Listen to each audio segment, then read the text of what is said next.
The sibling duo Nishioka Kyodai is a pretty well-known name in underground alternative manga circles, with Kami no Kodomo, the manga we're talking about today, being their most well-known work.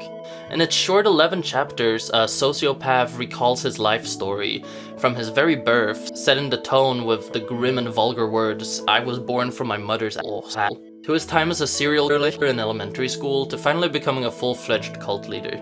The story is told almost entirely through the protagonist's inner monologue as he looks back on his life, even speaking directly to the reader at times. The manga gives us a lot of hints as to what made the protagonist this way, without ever making things too clear by simply spelling it out. Instead, we simply witness the most important moments of his life and are left to interpret them however we'd like. An example of this is when he, as a young child, witnesses the loss of his crush. The only thing the protagonist says about the experience is that he didn't understand what was happening at the time, but that it would influence all his later encounters.